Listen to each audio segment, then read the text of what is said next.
Friends அஸ்லாம் வலைக்கம். எங்கள் வீட்டு சஹருக்கு நான் என்னென்ன ரெடி பண்ணேன்னு பார்க்கலாமா? கிளி மீன் இருந்தது, அதை மேரினேட் பண்ணி ஃப்ரிட்ஜில் எடுத்து வச்சுட்டேன் நைட்டே. அதுக்கப்புறம் பார்த்திங்கன்னா எப்பவும் போல் ஒலைய அடுப்பில் வச்சு அரிசி போட்டாச்சு. நைட்டு தூங்கும் போதே சாப்பாடு வடித்து வச்சுட்டு தூங்கிடுவேன். இன்றைக்கி வந்து பார்த்திங்கன்னா மண் சட்டியில் தான் முட்டை கிரேவி மாதிரி பண்ண போகிறேன். சீசனிங் பண்ணி வச்சுருந்தேன் மண் சட்டியில். நோன்பு வந்தனால அதிகமாக மண் சட்டி யூஸ் பண்ணுறதே கிடையாது. நீ நோன்பு முடிஞ்சுதான் மண் சட்டியில் நிறைய ரெசிபி பண்ணலான்ட்டு இருக்கேன். இப்போ தான் ஃபர்ஸ்ட் டைம் என் சேனலை பார்க்குற மாதிரி இருந்தால் சப்ஸ்கிரைப் பண்ணிவிட்டு அப்படியே ஒரு லைக்கும் கொடுத்துருங்க. இன்றைக்கி சஹருக்கு வந்து ரொம்ப ரொம்ப சிம்பிளானது தான். ஏன்னா வந்து சஹருக்கு சாப்பிடவே முடியறதில்ல. எங்கள் வீட்டில் குட்டி குட்டி பசங்கனால அதிகமாக சாப்பிடவே மாட்டேங்கிறாங்க. எது செஞ்சாலுமே வேஸ்ட் ஆகிற மாதிரி இருக்குது.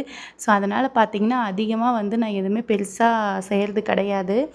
முட்டை கிரேவி பண்ணிவிட்டு அதுக்கப்புறம் ஒயிட் ரைஸு, அதுக்கப்புறம் நேற்று வச்ச தக்காளி தொக்கு அதுவே மிச்சம் இருந்தது. ஸோ அதை வேஸ்ட்டு பண்ணாமல் அதையே சாப்பிட்டுக்கிட்டோம். கூட வந்து ஃபிஷ் ஃப்ரையும் பண்ணியாச்சு. சூப்பராக சாப்பிட்டு முடிச்சு சஹரை முடிச்சாச்சு.